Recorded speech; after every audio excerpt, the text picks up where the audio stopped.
መዝሙረ ዳዊት ምዕራፍ 109 እንግዲህ አብዛኛውን ጊዜ መዝሙረ ዳዊትን ስናጠና የትርጉም መጽሐፍን እንጠቀማለን ማለት አዲሱ መደበኛ ትርጉም በጣም ሞር ብሪፍ ያደርግልናል ማለት ነው። የተጻፈበትን ቃላቶች ከኛ ዘመን አሁን ከምንጠቀምባቸው ቃላቶች ጋር የተዋሃደ ስለሆነ ብዙ ግልጽ አድርጎ የሚያሳየን ይሆናል ማለት ነው። እና መዝሙረ ዳዊት ምዕራፍ 109 ሲጀምር በጠላት ላይ የቀረበ ጸሎት የሚል ርዕስ ሰጥቶት እንመለከታለን።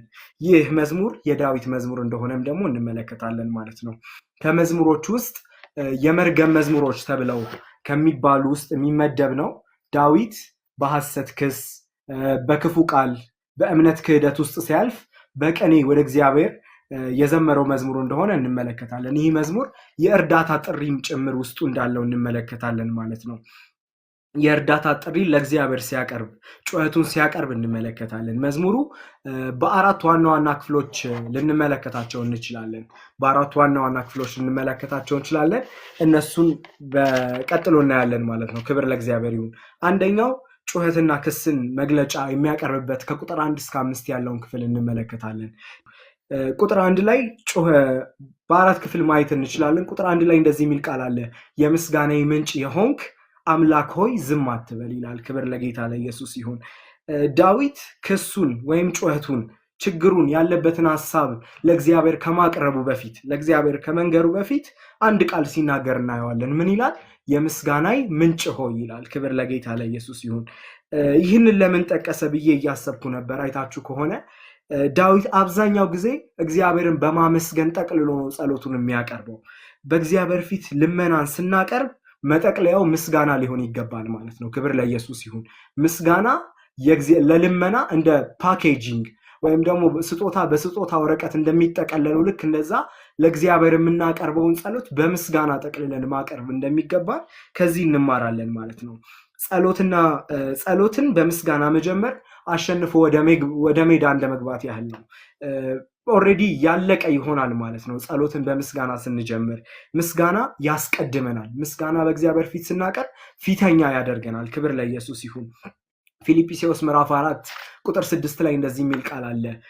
ጌታ ቅርብ ነው፣ በነገር ሁሉ በምስጋና ምልጃና ጸሎትን ለእግዚአብሔር እናቅርብ ይላል ማለት ነው። ክፍሉን ሄደን ብናነበው ደስ ይለኛል።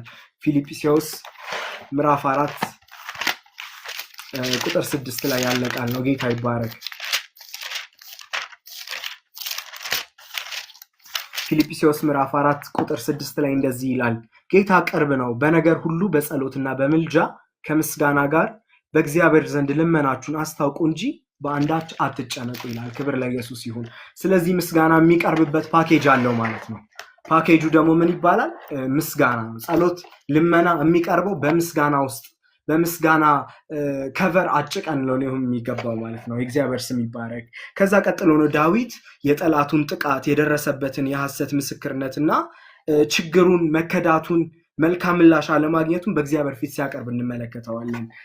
ይህ ብቻ ሳይሆን ጠላቶቹ ያደረገበትን ብቻ ሳይሆን እርሱ ደግሞ ለሰጠው መልካም ምላሽ ንጽህናውን ደግሞ በእግዚአብሔር ፊት ሲያሳይ እንመለከታለን።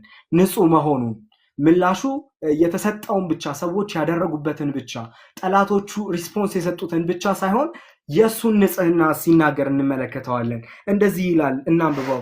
ክፉዎች አታላዮች አፋቸውን ከፍተውብኛል፣ በውሸትም አንደበት ተናግረውብኛል፣ በጥላቻ ቃል ከበውኛል፣ ያለ ምክንያት ጥቃት አድርሰውብኛል። እንደዚህ ይላል፣ ስወዳቸው ይወነጁልኛል፣ እኔ ግን እጸልያለሁ። በበጎ ፈንታ ክፋትን፣ በወደድኳቸው ፈንታ ጥላቻን ይመልሱልኛል ይላል። ስለዚህ ዳዊት ሚስትሪት እንደተደረገ ከዚህ ክፍል እንመለከታለን ማለት ነው። በፈለገው መልኩ ወይም ደግሞ በሰጠው መልኩ ሳይሆን በዛ ተቃራኒ በሆነ መልኩ ምላሽ ሲሰጡት እናያለን። ታዲያ ለነዚህ ጠላቶች ምላሹ በእግዚአብሔር ፊት በጸሎት መቅረብ ሆኖ ደግሞ እናየዋለን ማለት ነው። የእግዚአብሔር ስም ይባረክ። ይህ በጣም እኔ ይህን ሳጠና እየገረመኝ የነበረው ምንድነው ታውቃላችሁ? ዳዊት ከጠላቶቹ ያገኘው ምላሽ ከጠላቶቹ የደረሰበት ምላሽ ካደረገው መልካም ተቃራኒ ሆኖ በመገኘቱ ለጸሎት በእግዚአብሔር ፊት እንዲቀርብ ምክንያት ሲሆነው እንመለከታለን። ዳዊት በእግዚአብሔር ፊት እንዲቀርብ ምክንያት ያደረገው ምንድነው? ለጸሎት በእግዚአብሔር ፊት እንዲቀርብ ያደረገው ምንድነው ካልን ጠላቶቹ ያደረጉበት ነገር ነው። አይገርማችሁ? ጠላቶቻችን የሆነ ነገር ሲያደርጉብን ወይም ከኛ ተቃራኒ የሆነው ሰዎች ሲቆሙ ምላሻችን ሊሆን የሚገባው ምንድነው ማለት ነው? ጸሎት ነው ማለት ነው። እንደ ዳዊት ክብር ለጌታ ለኢየሱስ ይሁን። ለጸሎት ርዕስ ምክንያት ሲያደርገው እንመለከታለን። በእግዚአብሔር ፊት ራሱን ለማቅረብ ምክንያት አድርጎ ከእግዚአብሔር ጋር ለመገናኘት እንደ ምክንያት አድርጎ ሲጠቀምበት እንመለከታለን። ምን መሆን ካልን ሚስትሪት መደረግ። በቃ እሱ የተናገራቸውን ነገሮች በተቃራኒ አድርገው የተረጎሙበትን ኢሹ ለማማት አይደለም የተጠቀመበት።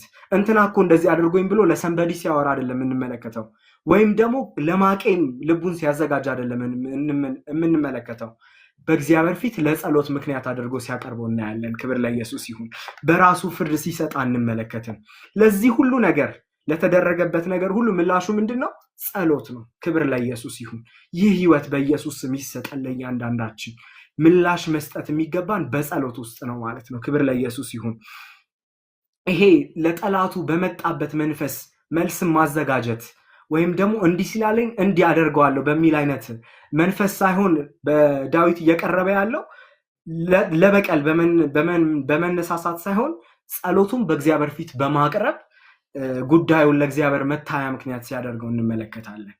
አይገርምም? በጣም ይገርማል። እኔ በጣም እየገረመኝ ነበር ይህን ሳጠና።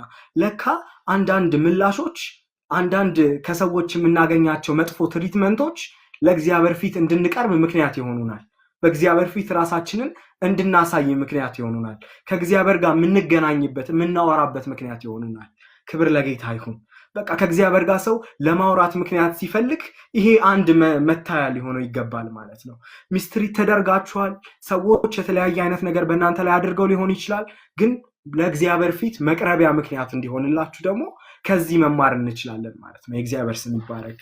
ከዛ ቀጥሎ ይሄን መጽሐፍ በአራት ክፍል ከፍለነዋል። የመጀመሪያው ጩኸቱን በእግዚአብሔር ፊት የሚያቀርብበት ነው። ሁለተኛው ደግሞ የፍርድ ጥሪን ሲለምን እንመለከታለን። ከቁጥር 6 እስከ 20 ድረስ በዚህ ነው የሚጠቃለለው። የፍርድ ጥሪን ሲለምን እንመለከታለን። ቅድም እንዳልኳችሁ ክፍሉን መጀመሪያ ስንጀምር ይሄ መዝሙር የሚጠቃለለው የመርገም መዝሙር ከሚባሉት ውስጥ የሚጠቃለል ነው። የመርገም መዝሙሮች ወይም ንግግሮችን ስንመለከት ዳዊት እንዴት እንደዚህ አይነት እርግማንን ተናገረ የሚያስብሉ አይነት ቃላቶችን በውስጡ እናገኛለን።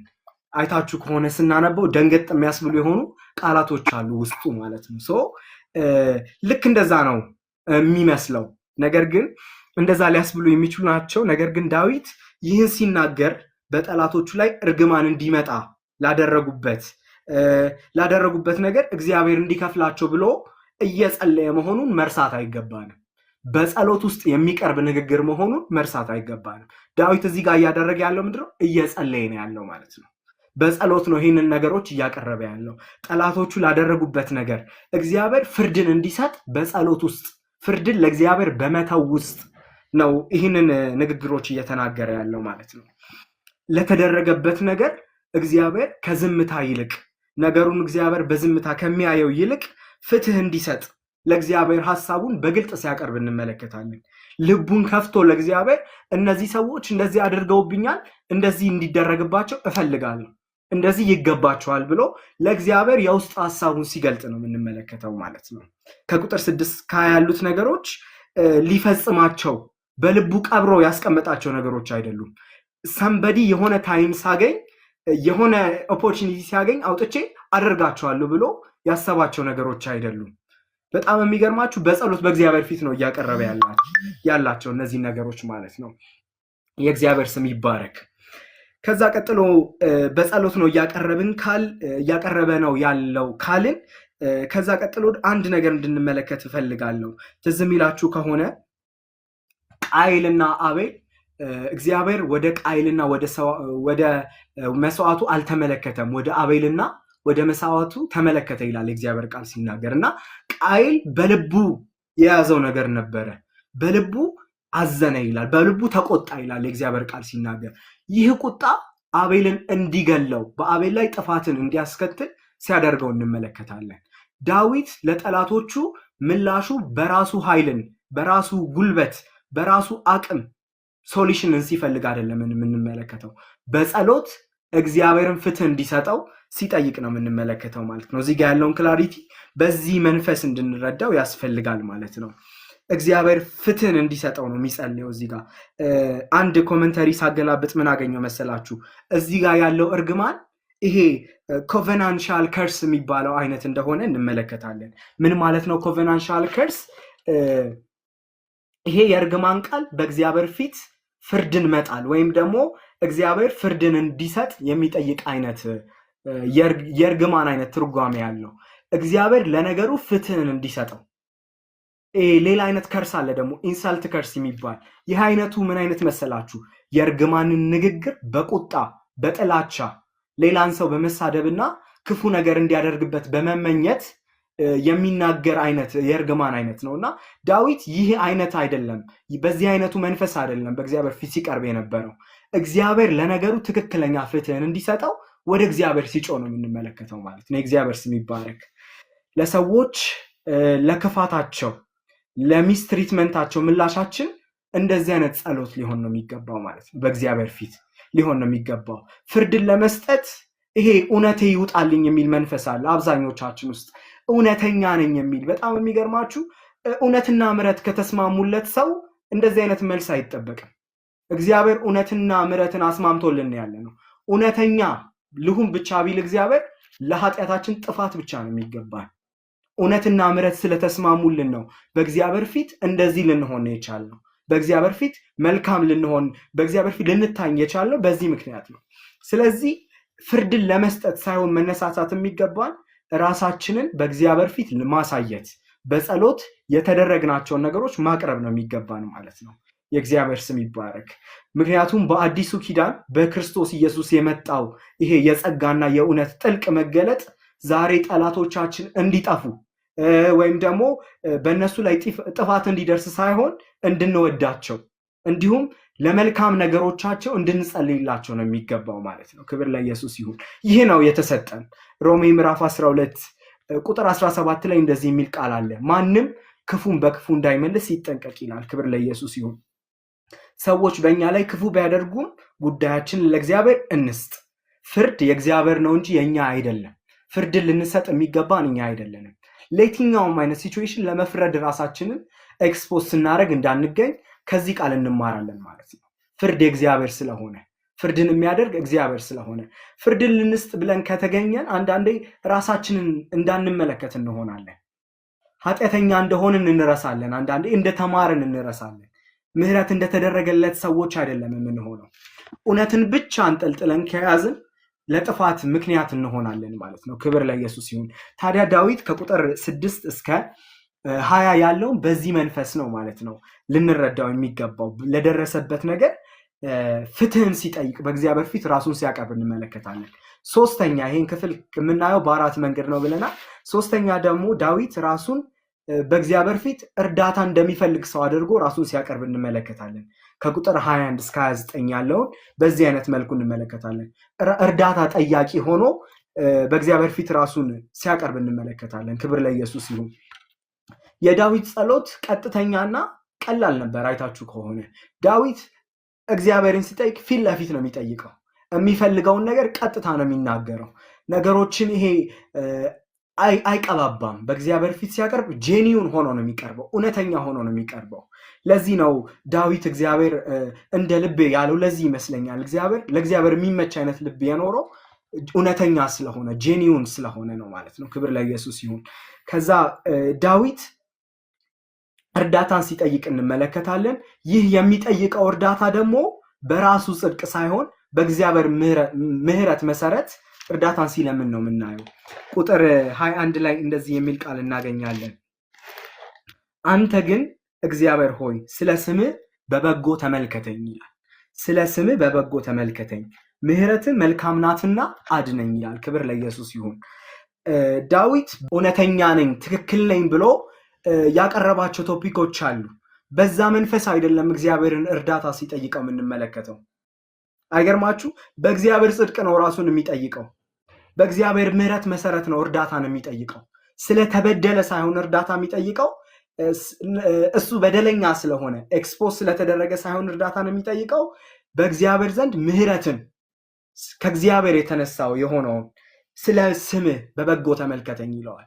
ስለ እግዚአብሔር መልካምነት ጥያቄውን የሚያቀርበው በእግዚአብሔር ሐሳብ ውስጥ ሆኖ ነው ማለት ነው። ዛሬም ተቀባይነት ያለው ጸሎት የሚቀርበው በክርስቶስ ኢየሱስ በኩል በተገለጠው በእግዚአብሔር ምሕረት ነው ማለት ነው። የእግዚአብሔር ስም ይባረክ። በክርስቶስ ኢየሱስ በተገለጠው የእግዚአብሔር ምሕረት ነው ድፍረት አግኝተን በእግዚአብሔር ፊት ልንቀርብ የምንችለው እንጂ ትክክለኛ ነን ብለን በያዝነው ጉዳይ አይደለም። ልክ ነን ብለን በምናነሳው ጉዳይ ሳይሆን በእግዚአብሔር ፊት ትክክለኛ የሚያደርገን የእግዚአብሔር ምሕረት ነው። በእግዚአብሔር ፊት እንድንቆም የሚያደርገን የእግዚአብሔር ምሕረት ነው። ድፍረታችን እሱ ነው ሊሆን የሚገባው ማለት ነው። ክብር ለኢየሱስ ይሁን። ዳዊት እንዲድን መፈለግ ብቻ ሳይሆን ካለበት ሁኔታ መዳኑ ከእግዚአብሔር ልጅ እንደመጣ ከእግዚአብሔር ኃይል እንደመጣ ሁሉም እንዲያውቁለት ይፈልጋል። ቁጥር 27 ላይ ሄደን እናነባለን። እንደዚህ ይላል ቁጥር 27 እግዚአብሔር ሆይ እጅ ይህን እንዳደረገች አንተም ይህን እንደፈጸምክ ይወቁ ይላል። ክብር ለኢየሱስ ይሁን። እኔ መረዳት ነው የምፈልገው አለ። ስትረዳኝ ደግሞ እኔ ተረድቼ ብቻ መቅረት አይደለም የምፈልገው፣ በመረዳቴ ውስጥ ያንተ እጅ እንዳለበት ይህ እንዲታይ ይፈልጋለሁ፣ ይህ እንዲገለጥ እፈልጋለሁ ሲል እንመለከተዋለን። ክብር ለኢየሱስ ይሁን። አቤቱ እጅ ይህች እንደሆነች። ክብር ለኢየሱስ ይሁን። በህይወታችን መጽናናት ከተገኘ፣ በህይወታችን መበርታት ከተገኘ፣ በህይወታችን እርዳታ ከተገኘ ይህች የእግዚአብሔር እጅ ናት። ክብር ለኢየሱስ ይሁን። ይህች የእግዚአብሔር እጅ ነች። ዳዊት እርዳታን የሚጠይቀው ተረድቶ በቃ እግዚአብሔር አገዘኝ ብሎ ለመቆም በራሱ ሰራውንዲንግ ያንን አድርጎ ለሌሎች አቅም አለኝ ብሎ ለማሳየት ሳይሆን እግዚአብሔር እንደረዳኝ ይወቁ፣ እጅህ ይህችን እንዳደረገች ይወቁ ይላል። ክብር ለኢየሱስ ይሁን። መረዳት ከህይወታችን ከተገኘ ለማን ነው ክብሩ መልሰን መስጠት የሚገባል? ለረዳን ለሱ። ክብር ለኢየሱስ ይሁን። ከዛ ቀጥሎ ዳዊት የጠላቶቹን ፍርድ ብቻ በቂ ነው ብሎ አልተቀመጠም። ይሄ ጠላቶቹ ላይ ፍርድ ብቻ እንዲደርስ ብቻ ጸልዮ ጸሎቱን አይጨርሰውም። ቀጥሎ ምን ይላል? እኔን እርዳኝ ሲል እናገኘዋለን። ይህ መረዳት ደግሞ ምን አይነት ነው? እርዳኝ፣ አቁመኝ ሲል እንደውም አይታችሁ ከሆነ ራሱን ድሃና ችግረኛ ብሎ ሲጠራ እንመለከተዋለን። እኔ ድሃ ነኝ፣ እኔ ችግረኛ ነኝ ብሎ ሲጠይቅ እንመለከታለን። በእግዚአብሔር ፊት ራሱን የሆነውን የተሰማውን ሲያቀርብ እንመለከታለን። ደህና ነኝ፣ ይሄ ልክ ነው፣ ነገሮች ተስተካክለዋል ብሎ አይደለም በእግዚአብሔር ፊት የሚያቀርበው። ራሱን ባለበት መንፈስ ባለበት ስፒሪት በእግዚአብሔር ፊት ሲያቀርብ እናያለን፣ ራሱን ሲያሳኝ እናያለን። ዳዊት በጠላቶቹ ምክንያት በውስጡ እያስተናገደ ያለውን ይሄ ስሜታዊ ህመም፣ ስቃይ ያንን ነው እግዚአብሔር እንዲፈውስለት ሲጠይቅ የነበረው። እኔ በጣም እየገረመኝ ነበር ይህን ክፍል ሳጠና። ዳዊት የጠላቶቹ ፍርድ ማግኘት፣ በጠላቶቹ ላይ ነገሮች እንዲደርስ ማድረጉ ለውስጡ መጽናናት ምክንያት አይደለም የሚሆነው። ጠላቶቹ ሲፈረድባቸው ማየት እሱ አይደለም የዳዊት የፈውሱ ምክንያት፣ የመጽናናቱ ምክንያት። እሰይ ተጽናናው በረታው የሚልበት ምክንያት በጠላቶቹ ላይ የሚደርስ ፍርድ አይደለም፣ በጠላቶቹ ላይ የሚደርሰው ቁጣ አይደለም፣ እግዚአብሔር በጠላቶቹ ላይ በሚያደርግባቸው ነገሮች አይደለም። ዳዊት ፍርዱን ይሄ መጽናናቱን የሚቀዳው ከዛ ውስጥ አይደለም። ክብር ለኢየሱስ ይሁን። እሰይ አንጀቴ ቅቤ ጠጣ ብሎ የሚቀመጠው ጠላቶቹ ፍርድ ሲያገኙ አይደለም። ይሄ ስፒሪት ዳዊት ጋር አይገኝም።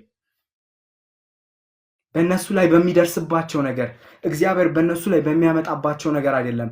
ራሱን ለማስደሰትና ራሱን ለማጽናናት የተዘጋጀ እንደዛ አይነት ልብ አይደለም ዳዊት የነበረው። ወገኖቼ ከጠላቶቻችን ጥፋት ወይም ደግሞ የሆነ ሰንበዲ ካደረገብን ነገር በእነሱ ጥፋት አይደለም መጽናናታችን ሊሆን የሚገባው። በእነሱ ጥፋት አይደለም መጽናናታችንን ልንፈልግ የሚገባው።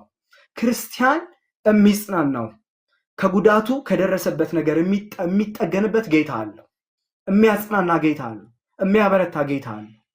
ከጠላቶቻችን አይደለም ሶሉሽንን የምንፈልገው። ክብር ለኢየሱስ ይሁን። ክብር ለኢየሱስ ይሁን። ዳዊት እንደዛ አይነት ልብ አልነበረውም። ከእግዚአብሔር ዘንድ በሚመጣለት ማጽናናት ነው ፈውሱን የሚፈልገው። እርዳኝ የሚለው እነሱ እንደፈለጉ ይሁኑ ጸልየዋል። ዳዊት በእግዚአብሔር ፊት አቅርቧቸዋል። ጠላቱን እንዲበቀልለት ቢሆን ደስ የሚለውን ነገር ተናግሯል። ነገር ግን እዛ ጋር ይጨርሳል ዳዊት ጉዳዩን። ከዛ ውስጡ ስለተፈጠሩት ችግሮች፣ በውስጡ ስላለው ይሄ ስለገጠመው መልካም ላልሆነው በውስጡ ለተጎዳበት ጉዳይ ከእግዚአብሔር ዘንድ የሚመጣን መጽናናት በሚጠብቅ ልብ ሆኖ በእግዚአብሔር ፊት ሲቀርብ እንመለከተዋል። ክብር ለኢየሱስ ይሁን። እርዳታን ከእግዚአብሔር በትህትና እንጠብቅ። ከዚህ የምንማረው ይህንን ነው። በትህትና እርዳታ ከእግዚአብሔር እንጠብቅ። ይሄ ልብ እንዲኖረን ደግሞ እንጸልይ። የሚረዳ ልብ እንዲኖረን። ክብር ለኢየሱስ ይሁን። እንደዚህ አይነት ሞቲቭ እንዲኖር በውስጣችን መጸለይ ይጠበቅብናል። አንዳንዴ እግዚአብሔርን ቃል ስናነብ ስናጠና እዚህ ቲክቶክ ላይ የጸሎት ርዕሶቻችንን እንውሰድ። ከትምህርቶቻችን ከምንሰማቸው ነገሮች የጸሎት ርዕስን መውሰድ ይገባናል። ምክንያቱም ጸለየንባቸው በህይወታችን አፕላይ ማድረግ ስለሚገባን ማለት ነው። እርዳታን ከእግዚአብሔር በትህትና እንጠብቅ። ከዛ ደግሞ ድካማችንን ሳንሸሽግ ለእግዚአብሔር እናሳይ። ይረዳናል። ክብር ለኢየሱስ ይሁን። ያግዘናል። ዳዊት በቃ ተጎድቻለሁ ብሎ ለጉዳቱ መልስን የሚጠብቀው ከጠላቶቹ ከሚሆነው ነገር ሳይሆን ከእግዚአብሔር ማጽናናትን እንደሚጠብቅ ልክ እንደዛው ለድካማችን ከእግዚአብሔር ዘንድ ብርታትን እንጠይቅ። ሊረዳን የሚችል ሊቀ ካህናት ነው ያለን። ክብር ለኢየሱስ ይሁን። ሊራራልን የሚችል ሊቀ ካህናት ነው ያለን። ተጎድተናል፣ በሰዎች አዝነናል፣ የሆኑ ነገሮች በእኛ ህይወት ላይ ተፈጥረዋል። ኢትስ ኦኬ። መጽናናት አለ ከእግዚአብሔር ዘንድ። ክብር ለኢየሱስ ይሁን። መበርታት አለ ከእግዚአብሔር ዘንድ። የሚያቆም ኃይል አለ፣ የሚያበረታ ኃይል አለ። ሃሌሉያ። ክብር ለኢየሱስ ይሁን። ለውስጣችን ህመም ይሄ ለኢነራችን ለውስጣችን ቮይስ ህክምና አለው እግዚአብሔር።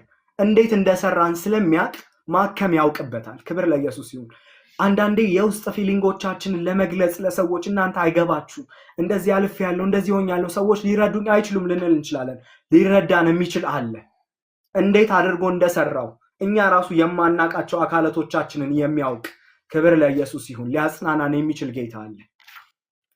ክብር ለኢየሱስ ይሁን። ከሱ እንጠብቅ፣ ድካማችንን ሳንሸሽግ። ተጎድቻለሁ፣ አቅቶኛል፣ ደክሞኛል፣ ዝለት ውስጥ ነኝ፣ በዚህ ምክንያት እንደዚህ ሆኛለሁ ብለን በእግዚአብሔር ፊት ድካማችንን እናሳይ። እግዚአብሔር ሊረዳን የሚችል ነው። ክብር ለኢየሱስ ይሁን። በውስጥ አካላችን መከራ ሲደርስ ጸሎት ይሁን ምላሻችን።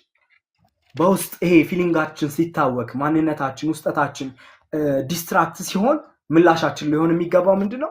ጸሎት ነው ማለት ነው። የእግዚአብሔር ስም ይባረክ። ጸሎት ምላሻችን ይሁን። አራተኛው ከዚህ ክፍል በአራት ከፍለን ነው እያየን ያለነው። ይህ ምዕራፍ አራተኛው መዝሙሩ በምስጋና ሲጠናቀቅ እናያለን። ቅድም መዝሙሩ ሲጀምር ምን ብሎ ነው የጀመረው? የምስጋናዬ ምንጭ የሆንክ ብሎ ነው የጀመረው። ክብር ለኢየሱስ ይሁን። ዳዊት ጸሎቱን ጠቅልሎ የሚያቀርበው መጀመሪያ በምስጋና ነው። ሲደመድም ሲጨርስም በምስጋና ነው የሚጨርሰው ማለት ነው። የእግዚአብሔር ስም ይባረክ። ከቁጥር 30 እስከ 31 ያለውን እንመልከት። እንደዚህ ይላል። እግዚአብሔርን በአንደበቴ እጅግ አመሰግናለሁ፣ በታላቅ ሕዝብ መካከል አወድሰዋለሁ። ክብር ለኢየሱስ ይሁን። በነፍሴ ላይ ከሚፈርዱት ያድነው ዘንድ እርሱ በችግረኛ ቀኝ በኩል ይቆማልና። ክብር ለኢየሱስ ይሁን። እዚህ ጋር የምናየው እምነትና ጸሎት የሚለያዩ ነገሮች አለመሆኑን እንመለከታለን። እምነትና ጸሎት የሚለያዩ ነገሮች አይደሉም። ዳዊት እዚህ ጋር ነገሮች ሁሉ ተስተካክለውለት አይደለም በእግዚአብሔር ፊት እየቀረበ ያለው። ቅድም የጸለይባቸው የጸሎት ርዕሶች ሁሉ ተመልሰውለት አይደለም በእግዚአብሔር ፊት በሙሉ ምስጋና ሲያቀርብ የምንመለከተው። ክብር ለጌታ ይሁን። ባልተጨበጠው ባልሆነለት ነገር ባልተፈጸመው ጉዳይ ላይ ሆኖ ለእግዚአብሔር ነገሩን በማቅረቡ ብቻ፣ ክብር ለኢየሱስ ይሁን። እግዚአብሔር ነገሩን በመስማቱ ብቻ፣ እግዚአብሔርን በእግዚአብሔር ፊት በማቅረቡ ብቻ፣ እግዚአብሔር እንደሰማው እግዚአብሔር እንደተቀበለው በማመን ብቻ ለእግዚአብሔር ምስጋና ሲያቀርብ እናየዋለን። ክብር ለኢየሱስ ይሁን። ጸለይን ማለት ተሰማ ማለት ነው። በክርስቶስ ኢየሱስ በኩል የሆነ ጸሎት ሁሉ የሚሰማ ነው። የማይሰማ ጸሎት አይደለም። በጌታ በኢየሱስ ክርስቶስ የምናቀርበው ጸሎት በጌታ በኢየሱስ ክርስቶስ የምናቀርበው ጸሎት ሁሉ የተሰማ ነው። ክብር ለኢየሱስ ይሁን። ዳዊት በዚህ መንፈስ ሆኖ በምስጋና በጣም ውስጡ ብዙ ነገሮች አሉ። ካይታችሁ ከሆነ ውጣ ውረድ አለ፣ ሐዘን አለ፣ ችግር አለ፣ በጣም ብዙ አይነት ፊሊንጎች በውስጡ አሉ። ምዕራፉን ስንመለከት በጣም ብዙ ሚስትሪትመንቶችን እናገኛለን። ዳዊት የተደረገበት በደል ቀላል አይደለም፣ ግን ይሄን ሁሉ በእግዚአብሔር ፊት አቀረበ፣ ሰጠና ጨረሰ። ሃሌሉያ። በምስጋና መንፈስ በእግዚአብሔር ፊት ሲቀርብ እናያለን። መጸለይ ማለት መለፍለፍ ብቻ እንዳልሆነ ከዚህ እንማራለን ማለት ነው። ምክንያቱም በውስጡ ሸክሙን እግዚአብሔር ስላቀለለለት ነው እንደዚህ አይነት ቃላቶችን መናገር ይቻላል። ጸልየን ስንነሳ ሸክማችንን አውርደን ነው የምንነሳው።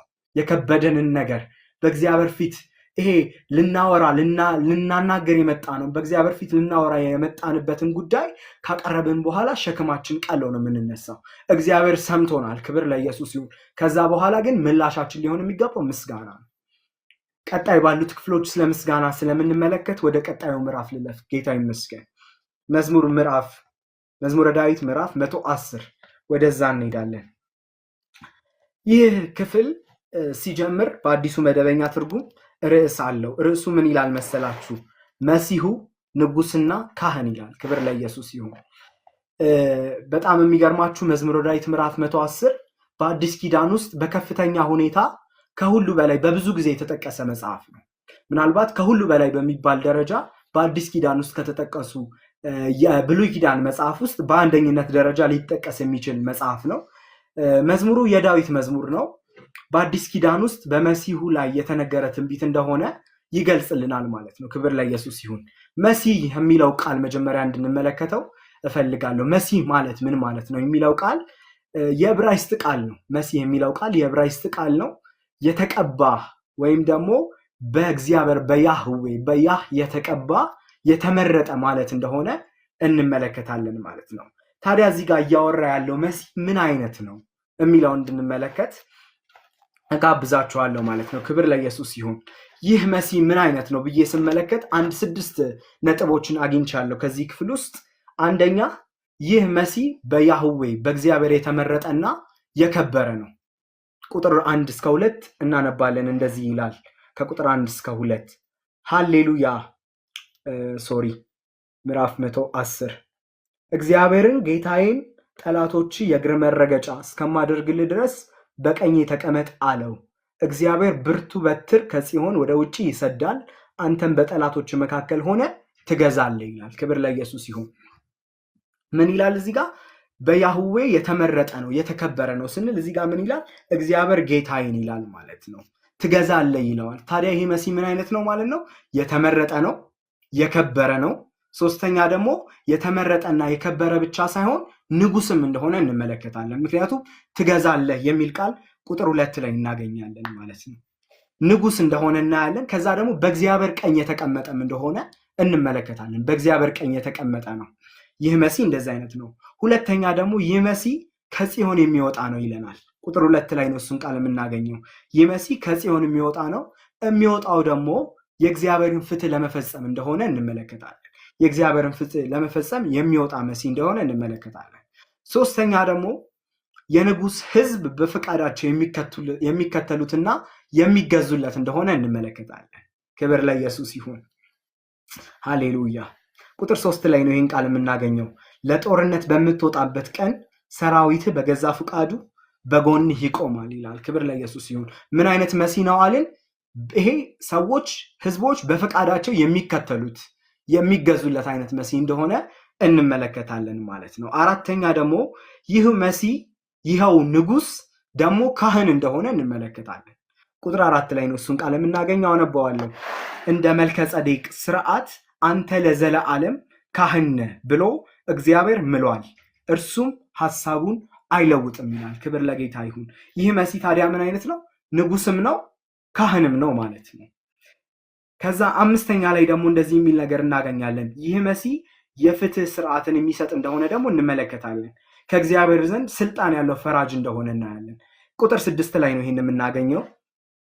በህዝቦች መካከል ይፈርዳል ይላል። ከዛ በየሀገሩ ያሉትን ራሶች ከስክሶ ሬሳ በሬሳ ያደርጋቸዋል ይላል። ክብር ለኢየሱስ ይሁን። ምን አይነት ነው? ከአብ ዘንድ ስልጣን ያለው ፈራጅ እንደሆነ እንመለከታለን። 6ኛ ደግሞ ይህ መሲህ ከጦርነት በኋላ ድል የሚያደርግ ብቻ ሳይሆን ልህቀት ያለው ድል የሚያደርግ መሆኑን ከቁጥር 6 እስከ 7 ያለውን እናገኛለን ማለት ነው። እንደዚህ ይላል። አንብቤዋለሁ። ቁጥር 6 በህዝቦች መካከል ይፈርዳል፣ የየሀገሩ ያሉትን ራሶች ከስክሶ ሬሳ በሬሳ ያደርጋቸዋል፣ መንገድ ዳር ካለ ፈሳሽ ውሃ ይጠጣል፣ ስለዚህ ራሱን ቀና ያደርጋል ይላል። ክብር ለኢየሱስ ይሁን። እንደዚህ አይነት መሲህ ስንት ታውቃላችሁ? እኔ አንድ መሲህ ነው የማውቀው። ክብር ለኢየሱስ ይሁን። አንድ መሲህ ነው። ስለዚህ የሚናገረው ስለ ጌታችን ስለ ኢየሱስ ክርስቶስ ነው። ይህ ክፍል ሙሉ በሙሉ የሚያወራው ስለ ጌታችን ስለ ኢየሱስ ነው። የእግዚአብሔር ስም ይባረክ። እንደዚህ አይነት መሲህ የምናውቀው አንድ ብቻ ነው፣ እሱም ኢየሱስ ይባላል። ኢየሱስ ይባላል። ጌታችን መጽሐፍት ሁሉ ስለኔ ይናገራሉ አለ። ክብር ለኢየሱስ ይሁን። መጽሐፍት ሁሉ የሚናገሩለት ስለሱ ነው። እያንዳንዱን ያነሳናቸውን ቶፒኮች እንመለከታለን ማለት ነው። ኢየሱስ ራሱ በምድር በሚመላለስበት ጊዜ ይህን ክፍል አንስቶ እንደሚናገር እናያለን። እኚህ ፈሪሳውያን የሕግ መምህራን የሚባሉት በማቴዎስ ወንጌል ምዕራፍ 22 ቁጥር 44 ላይ ኢየሱስን ሊፈትኑ ተሰብስበው ብዙ ጥያቄዎችን ይዘው ሲመጡ እንመለከታለን። ከዛ ኢየሱስ አንድ ጥያቄ ሲጠይቃቸው እናያለን። ክብር ለጌታ ለኢየሱስ ይሁን። ክርስቶስ የማን ልጅ ነው አላቸው። ክርስቶስ የማን ልጅ ነው ብለው ሲጠይቃቸው እነሱም ይህን ክፍል አንስተው በዚህ ክፍል መሰረት የዳዊት ልጅ ነው ብለው ኮራ ብለው ሲመልሱለት እናያለን። በኩራት ነው የሚመልሱለት። ኢየሱስ ታዲያ ምን አላቸው መሰላችሁ? ታዲያ ይህም የዳዊት ልጅ ከሆነ እንዴት ጌታዬ ይለዋል? እንዴት ጌታዬ ብሎ ይመልስለታል ብሎ ሲጠይቃቸው እነዚህ ሊፈትኑ የቀረቡት ፈታኞች አፋቸውን ዘግተው ሊፈትኑ መጥተው ተፈትነው ሲመለሱ እናያለን። ክብር ለጌታ ለኢየሱስ ይሁን። ኢየሱስ የማይፈተን እንደሆነ በቃ ራሱ መለኮት እንደሆነ ከዚህ ክፍል እናያለን ማለት ነው። ጌታ ኢየሱስ መጽሐፍት ሁሉ ስለኔ ይናገራሉ ሲል የሆነ እያንዳንዱ ክፍል ውስጥ ስንመለከት ኢየሱስን እናገኘዋለን። ዌር ኢዝ ጂሰስ ብለን ስንፈልግ መጽሐፎች ውስጥ ሁሉ በእያንዳንዱ ምዕራፎች ውስጥ ሁሉ እግዚአብሔር ለዘላለም ዲዛይን ሲያደርገው የነበረ ከዘፍጥረት ጀምሮ ሰው ከእግዚአብሔር ጋር ከተጣላበት ጊዜ ጀምሮ እግዚአብሔር ዲዛይን ሲያደርግ የከረመው ጉዳይ ስለነበረ መጽሐፍት ሁሉ የሚያወሩት ስለ ኢየሱስ ነው ማለት ነው። ሕጉ የሚያወራው ስለ ኢየሱስ ነው። ትንቢቶች የሚያወሩት ስለ ኢየሱስ ነው። ወንጌላት የሚያወሩት ስለ ኢየሱስ ነው። የቅኔ መጽሐፍት የሚያወሩት ስለ ኢየሱስ ነው። ክብር ለኢየሱስ ይሁን።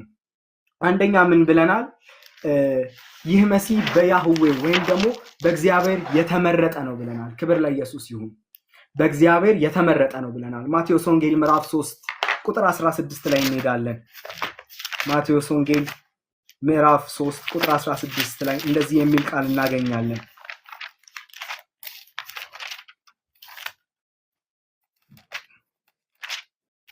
እንደዚህ ይላል። ክብር ለኢየሱስ ይሁን። ኢየሱስም ከተጠመቀ በኋላ ወዲያው ከውሃ ወጣ። እነሆ ሰማያት ተከፈቱ፣ የእግዚአብሔር መንፈስ እንደ ርግብ ሲወርድ በእርሱም ላይ ሲመጣ አየው። እነሆ ድምፅ ከሰማይ መጥቶ በእሱ ደስ የሚለኝ የምወደው ልጄ ይህ ነው አለ ይላል። ክብር ለጌታ ለኢየሱስ ይሁን። ኢየሱስ በእግዚአብሔር የተመረጠ ነው። በእግዚአብሔር የተመረጠ ነው። እዚህ ክፍል ላይ ስንመለከት ይህ የተከፈተው ሰማይ ለብዙ ዘመናት ተዘግቶ የቆየ ነው። ለ400 ዓመታት እግዚአብሔር ድምፁን አሰምቶ አያውቅም ነበር። ነቢያትም አይላኩም ነበረ። ይሄ የዝምታ ዘመን የሚባልበት ጊዜ ነው። ይቅርታ ዓመቱን ተሳስቼ ሊሆን ይችላል። ነገር ግን ይሄ የዝምታ ሲዝን የሚባልበት ነው። እግዚአብሔር ድምፅ ልኮ አያውቅም። ነቢያት ልኮ አያውቅም። የተለያዩ ሰዎች ወደ አይሁዶች ወይም ደግሞ ወደዚህ ወደ ተመረጠው ሕዝብ እግዚአብሔር ልኮ አያውቅም። ነገር ግን ኢየሱስ ሲጠመቅ በዮርዳኖስ ባህር ሲጠመቅ ይሄ ለዘመናት የተዘጋው ሰማይ ተቀደደና እነሆ በሱ ደስ የሚለኝ የምወደው ልጄ ይህ ነው፣ ምን በሉት? እሱን ስሙት አለ። ክብር ለኢየሱስ ይሁን። እሱን ስሙት። ክብር ለጌታ ይሁን። በእግዚአብሔር የተመረጠ መሲህ ነው። ሁለተኛ የከበረ ነው ብለናል። ፊልጵስዩስ ምዕራፍ 2 ቁጥር 9 ጋር እንሄዳለን። ፊልጵስዩስ ምዕራፍ 2 ቁጥር 9 ፊልጵስዩስ ምዕራፍ 2 ከቁጥር 9 ጀምሮ እንደዚህ ይላል። በዚህም ምክንያት ደግሞ እግዚአብሔር ያለ ልክ ከፍ ከፍ አደረገው፣ ከስም ሁሉ በላይ ያለውን ስም ሰጠው። ይህም በሰማይና በምድር ከምድር በታች ያሉትን ሁሉ በኢየሱስ ስም ይንበረከኩ ዘንድ ምላስም ሁሉ ለእግዚአብሔር አብ ክብር ኢየሱስ ክርስቶስ ጌታ እንደሆነ ይመሰክር ዘንድ ነው አለ። ክብር ለኢየሱስ ይሁን። እግዚአብሔር ያከበረው መሲህ፣ እግዚአብሔር የመረጠው መሲህ እንዲሁም ደግሞ በእግዚአብሔር ቀኝ ያለ መሲህ እንደሆነ መጽሐፍት ይመሰክራሉ ማለት ነው። በእግዚአብሔር ቀኝ ያለ የሚለውን ደግሞ ሁለት ጥቅሶችን ጠቅሼ ባልፍ ደስ ይለኛል። ሮሜ ምዕራፍ 8 ቁጥር 34 ላይ በእግዚአብሔር ቀኝ ያለው ደግሞም ስለኛ የሚማልደው ይላል። ክብር ለኢየሱስ ይሁን። በእግዚአብሔር ቀኝ ያለ አንድ መሲህ ኢየሱስ ብቻ ነው። ክብር ለኢየሱስ ይሁን። ስለዚህ እዚህ ጋር መዝሙረኛው በትንቢት መንፈስ ሆኖ እየተናገረ ያለው ስለ ኢየሱስ እንደሆነ እንመለከታለን። ሁለተኛ ሐዋርያት ሥራ ምዕራፍ 2 ቁጥር 33 ላይ ያለውን ቃል መመልከት እንችላለን። ሁለተኛ ከጽዮን የሚወጣ ነው ብለናል። ከጽዮን የሚወጣ ነው ብለናል። ክብር ለኢየሱስ ይሁን። ከዚህ በፊት የነገስት መጽሐፍና የሳሙኤል መጽሐፍን ስናጠና ጽዮን የዳዊት ከተማ እንደሆነች ተመልክተናል። የዳዊት ከተማ መሆን ብቻ ሳይሆን የእግዚአብሔር የመገናኛ ድንኳን የመገኛ ድንኳን በዛ እንዳለ፣ መስዋዕት በዛ እንደሚቀርብ፣ ብዙ አምልኮ ስርዓቶች ወደ እግዚአብሔር የሚደረጉት በዛ እንደሆነ እንመለከታለን። ለዛ ነው ከጽዮን የሚወጣ የሚለው የእግዚአብሔር መገኛን የሚወክል መሆኑን አቻ የሆነ ትርጉም እንዳለው ከዚህ እንመለከታለን ማለት ነው። ከእግዚአብሔር የሚወጣ መሲህ ለመሆኑ ማሳያ ማለት ነው። ክብር ለኢየሱስ ይሁን። መሲህ የሚወጣው ከየት ነው? ከእግዚአብሔር ዘንድ ነው ማለት ነው። የሚወጣው ደግሞ ለምንድን ነው ካልን ከእግዚአብሔር ዘንድ የእግዚአብሔርን ፍትህ ለመፈጸም የተላከ መሲህ ጌታችን ኢየሱስ ክርስቶስ ብቻ ነው። የሚወጣው ከየት ነው? ከእግዚአብሔር መገኛ ከእግዚአብሔር ፕሬዘንስ ነው። ከእግዚአብሔር የወጣ የምናውቀው አንድ ኢየሱስ ብቻ ነው። ክብር ለኢየሱስ ይሁን። ኢየሱስ ደግሞ የወጣው ለምንድን ነው ካልን የእግዚአብሔርን ፍትህ ለመፈጸም። ክብር ለኢየሱስ ይሁን። የእግዚአብሔር ፍትህ ምን አይነት ነው ብለው ለሚጠይቅ ሰው እግዚአብሔር ሰውን እንደሚወድ እናውቃለን። ወንጌላችን ይህን ነው የሚናገረው። እግዚአብሔር ሰውን ይወዳል። በሰውና በእግዚአብሔር መካከል ደግሞ ትልቅ የሆነ የኃጢአት ክፍተት እንዳለ እንመለከታለን። እግዚአብሔር ደግሞ ለኃጢአት ያለው ፍርድ ምንድነው? ሞት ነው። ለኃጢአት ያለው ፍርድ ምንድነው? ጥፋት ነው። በዚህ መካከል ክብር ለኢየሱስ ይሁን። እግዚአብሔር ቅዱስ ስለሆነ ለኃጢአት ምላሹ ሞት ስለሆነ ጥፋት ስለሆነ ይህንን ፍርድ ለመዳኘት ኃጢአተኛው ወደ እግዚአብሔር መግባት እንዲችል ክብር ለኢየሱስ ይሁን ያለ ገደብ በክርስቶስ ኢየሱስ በማመን ብቻ እንዲመጣ የእግዚአብሔርን ፍትህ ለመፈጸም የወጣ መሲህ ጌታችን ኢየሱስ ክርስቶስ ይባላል። ክብር ለኢየሱስ ይሁን። ሌላ የለም፣ አንድ ነው ያለው እንድንበት ዘንድ የመጣ። ምክንያቱም ኢየሱስ ዮሐንስ ወንጌል ምዕራፍ 4 ቁጥር 34 ላይ ከእግዚአብሔር የተላከ ስለሆነ እንደሆነ ማሳያ ያንን ጥቅስ መመልከት እንችላለን። ምን ይላል መሰላችሁ? የላከኝን አደርግ ዘንድ ይገባኛል ይላል። ክፍሉን ሄደን ብናነበው በራሳችን ስናነብ ማግኘት እንችላለን ማለት ነው። ከእግዚአብሔር የተላከ ለመሆኑ ይህንን ማየት እንችላለን ማለት ነው። ክብር ለኢየሱስ ይሁን። እግዚአብሔር ያዘጋጀው ከየት ነው የሚወጣው አልን? ከጽዮን ነው የሚወጣው። ጽዮን ደግሞ የእግዚአብሔር መገኛ ነው ብለናል።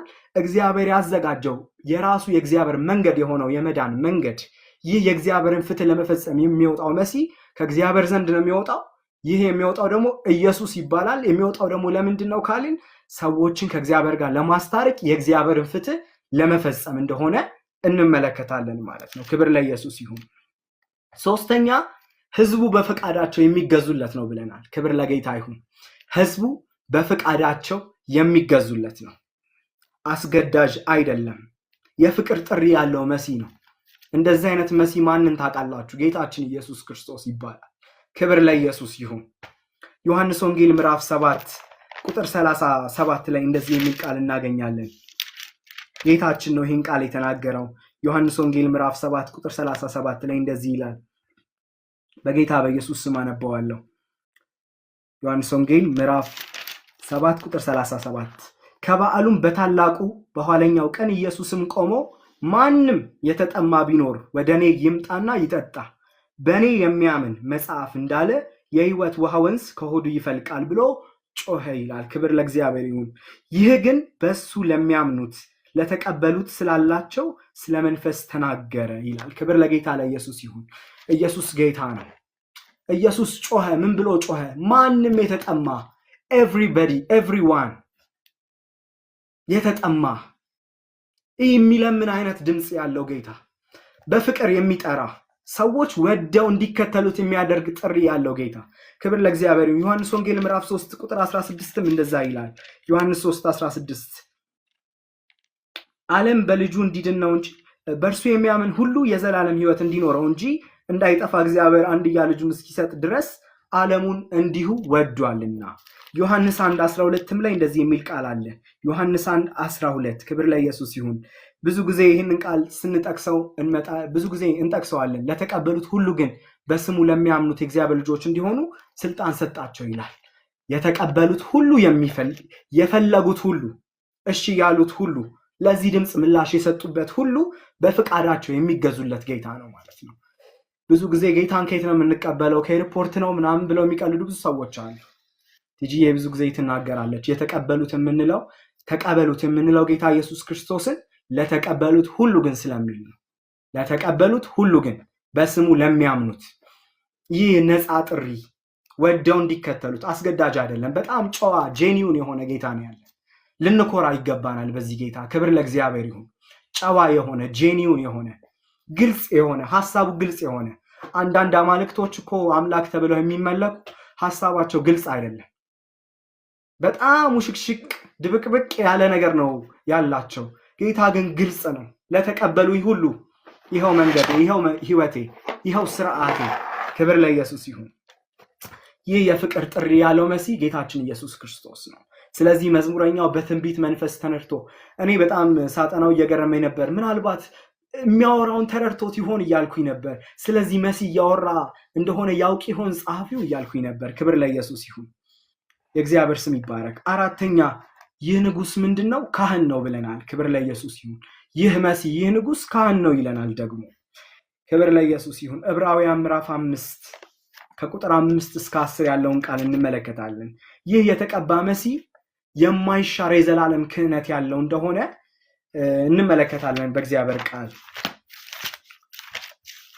ዕብራውያን ምዕራፍ 5 ክብር ለጌታ ይሁን።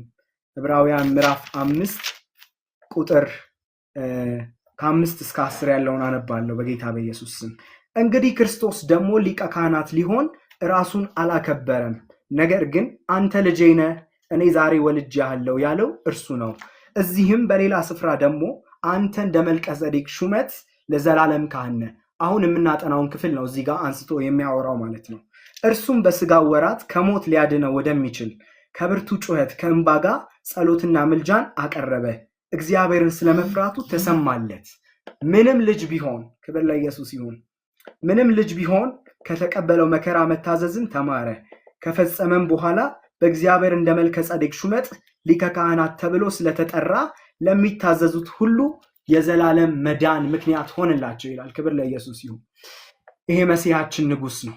ይሄ መሲሐችን ደግሞ ካህን ነው። ክብር ለእግዚአብሔር ይሁን። ካህን ነው። ለምንድን ነው ካህን የሆነው ካልን ይሄ የማይሻር እግዚአብሔር አይቀይርም ይላል። እዚሁ መዝሙረ ዳዊት ምዕራፍ 110 ቁጥር 4 ላይ እግዚአብሔር ምሏል እሱ ሐሳቡን አይለውጥም ይላል። እግዚአብሔር ለምንድን ነው ሐሳቡን የማይለውጠው ካልን የዘላለም ምክንያት እንዲሆንላቸው ለነማን? ለሚታዘዙት ሁሉ፣ ለተቀበሉት ሁሉ፣ ለሚፈልጉት ሁሉ የዘላለም መዳን ምክንያት እንዲሆንላቸው እግዚአብሔር ፍጹም የማይቀየር ለዘላለም የሆነ ክህነትን ሰጥቶታል ይላል። ክብር ለኢየሱስ ይሁን። መሲሐችን ካህናችን ነው። ኢየሱስ ጌታ ነው። ሊቀ ካህናችን ነው። ክብር ለኢየሱስ ይሁን። የማይሻር የዘላለም ክህነት ያለው መሲህ ያለን ማለት ነው። ሌላ የለም፣ አልነበረም፣ ደሞም አይኖርም። እንደዚህ አይነት ካህን የለም፣ አይኖርምም። እግዚአብሔር አንዴ ፈጽሞ የረካበት፣ እግዚአብሔር አንዴ ፈጽሞ የጠገበበት። ክብር ለኢየሱስ ይሁን። ከዚህ በፊት በጣም ብዙ ካህናት ብዙ መስዋዕት ይዘው ይቀርቡ ነበር በእስራኤላውያን ዘንድ። የበግ መስዋዕት፣ የዋነስ መስዋዕት፣ የፍየል መስዋዕት፣ ብዙ መስዋዕት ይዘው ይቀርቡ ነበረ። ይሄኛው ካህን ግን ለዘላለም ካህን የሆነን ይሄኛው ጌታ ኢየሱስ ግን ራሱን፣ ክብር ለኢየሱስ ይሁን፣ ራሱን ይዞ ወደ አባቱ ቀረበ። ክብር ለጌታ ለኢየሱስ ይሁን። ወደ አባቱ ራሱን ይዞ ቀረበ። ራሱን የሚቃጠል መስዋዕት አድርጎ በእግዚአብሔር ፊት አቀረበ። እግዚአብሔር ረካ፣ በዚህ መስዋዕት ደስ ተሰኘ። እግዚአብሔር ጠገበ፣ ለኃጢአት የሚሆነው መስዋዕት አገኘ። ክብር ለኢየሱስ ይሁን። ከዛኛስ ግር ብለን ገባን፣ ተከትለ ነው የምናምን ሁላችን፣ የተቀበልን ሁላችን። ክብር ለጌታ ለኢየሱስ ይሁን። የተቀበሉት ሁሉ ከክርስቶስ ኢየሱስ ከዚህ ካህናችን ቀጥሎ ተከትለን ገባን። ክብር ለጌታ ለኢየሱስ ይሁን። ይህ ካህናችን የዘላለም ካህን ነው። የእግዚአብሔር ስም ይባረክ። ገና 2 ምዕራፍ ይቀረናል፣ ግን ሰዓቱ እየሄደ ነው። አንድ ሐሳብ ብቻ አንስቼ ወደ ቀጣዩ ምዕራፍ እናልፋለን። ክብር ለኢየሱስ ይሁን። ይህ ካህን ምን አይነት ነው ካልን ድል አድራጊ የሆነ ካህን፣ የላቀ ድልን ያስገኘ ካህን እንደሆነ መጽሐፍ ቅዱሳችን ይነግረናል። ዮሐንስ ራእይ ምዕራፍ 5 ቁጥር 7 ጀምሮ ያለውን ቃል አነባለሁ። ክብር ለኢየሱስ ይሁን። ዮሐንስ ራእይ ምዕራፍ 5 ቁጥር 7 እንደዚህ ይላል። መጽሐፉንም በወሰደ ጊዜ እንደዚህ ይላል። ክብር ለኢየሱስ ይሁን። መጥቶም በዙፋኑ ላይ ከተቀመጠው ከዚያ ከቀኝ እጁ መጽሐፉን ወሰደው። መጽሐፉንም በወሰደ ጊዜ 4ቱ እንስሶችና 24ቱ ሽማግሌዎች በበጉ ፊት ወደቁ። እያንዳንዳቸው በገናናና የቅዱሳን ጸሎት የሆነውን ዕጣን የሞላበትን የወርቅ ዕቃ ያዙ። መጽሐፉን ትወስድ ዘንድ ማህተቦቹን ትፈታ ዘንድ ይገባሃል፣ ታርደሃልና በደምህም ለእግዚአብሔር ከነገድ ሁሉ ከቋንቋ ሁሉ ከወገንም ሁሉ ከሕዝብም ሁሉ ሰዎችን ዋጅተ ለአምላካችን መንግስት ካህናት የሆኑ ዘንድ አደረካቸው፣ በምድርም ላይ ይነግሳሉ ይላል። ክብር ለኢየሱስ ይሁን። ሃሌሉያ። ይህ ካህናችን ይዞ ገባና ክብር ለኢየሱስ ይሁን። ክቡር ደሙን ይዞ ከዛስ ለዘለዓለም ሕዝብን፣ ነገድን፣ ቋንቋን ሁሉ ዋጅቶ በደሙ ካህናት የሆኑ ዘንድ ከቋንቋ ሁሉ ከወገን ሁሉ ከሕዝብ ሁሉ ለእግዚአብሔር መንግስት ሕዝብን ሲዋጅ እንመለከታለን። ያኔ በኃጢአት ምክንያት ከእግዚአብሔር መንግስት የወጣውን ሰው ያኔ በቀደመው የወጣውን ከእግዚአብሔር መንግስት ተባሮ የወጣውን ሰው ክብር ለኢየሱስ ይሁን። በዚህኛው በኋለኛው አዳም ወደዚህኛው መንግስት ክብር ለእግዚአብሔር ይሁን፣ ወደ ቀደመው ክብሩ፣ ወደ ቀደመው ተስፋው፣ ወደ ቀደመው ወደ እግዚአብሔር ፕሬዘንስ ሲያስገባው እንመለከታለን። ክብር ለኢየሱስ ይሁን። እንደዚህ አይነት ድል ያደረገ አንድም ካህን የለም፣ አንድም መሲህ የለም ከጌታችን ክርስቶስ ኢየሱስ በቀር። ምክንያቱም እዚህ ምዕራፍ ላይ ብዙ የሚዋሹ ውሸቶች ስላሉ ነው በጣም ደጋግሜ ይህን የምናገረው። ክብር ለጌታ ለኢየሱስ ይሁን። ይህ መሲህ ያስከተለ መሲህ ነው፣ ያስከተለ መሲህ። ክብር ለጌታ ለኢየሱስ ይሁን። እንደዚህ አይነት ልህቀት ያለው ድል ያደረገ ሌላ መሲህ የለም። ይህ የተቀባው መሲህ በእግዚአብሔርና በሰው መካከል ያለውን የኃጢአት ይሄ የበደል መጋረጃ ቀደደና ወደ እግዚአብሔር ብቻውን ሳይሆን ሁሉን ይዞ ገባ። እግዚአብሔርን ያላየ ሁሉ ግር ብሎ እግዚአብሔርን እንዲያይ ምክንያት ሆነ። ክብር ለእግዚአብሔር ይሁን።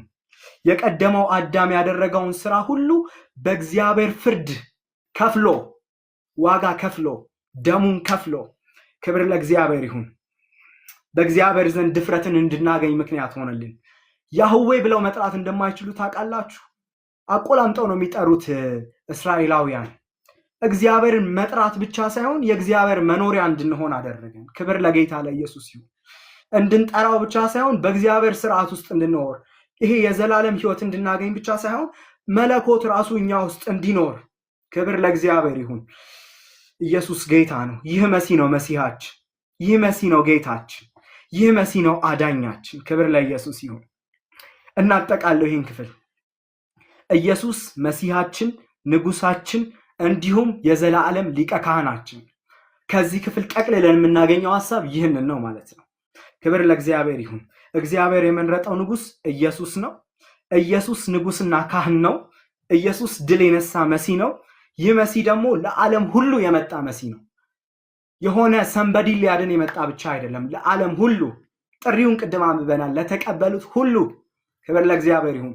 እንደዚህ አይነት ጥሪን መካፈል የምትፈልጉ ሰዎች በዚህ መካከላችን ካላችሁ ቆዩ፣ መጨረሻ ላይ ጥሪ እናደርጋለን። አንድ ቁጥር እንጻፉልን። አሁንም ቢሆን ተቀብላችሁ ህይወት እንዲሆንላችሁ፣ መጨረሻ ላይ ወደው ለሚከተሉት ህይወት የሚሆንላቸው ከእግዚአብሔር የተቀባ አዳኝ ነው። ወዳችሁ እሺ ብትሉት፣ ወዳችሁ እከተልሃለሁ ብትሉት፣ ይህም መሲህ የህይወታችሁ ጌታ ብታደርጉት፣ ጌታችሁ ሊሆን የሚወድ እወዳለሁ የሆነ መልሱ ትዝ ይላችኋል። ያለምጻም ጌታ ሆይ ልታነጻኝ ትወዳለህን ሲለው እወዳለሁ ንጻ አለው። ክብር ለኢየሱስ ይሁን። ማንጻት የሚወድ ነው፣ ማዳን የሚወድ ነው። ይህ መሲያችን እንደዛ አይነት ነው፣ ወደው ለሚከተሉት ሁሉ። ክብር ለእግዚአብሔር ይሁን። ስለዚህ እንደዚህ አይነት ሰዎች ካላችሁ አንድ ቁጥር እንጻፉልን። ወደ ቀጣዩ ምዕራፍ እንለፍ። ክብር ለእግዚአብሔር ይሁን። መዝሙረ ዳዊት ምዕራፍ 111 የእግዚአብሔር ስም ይባረክ።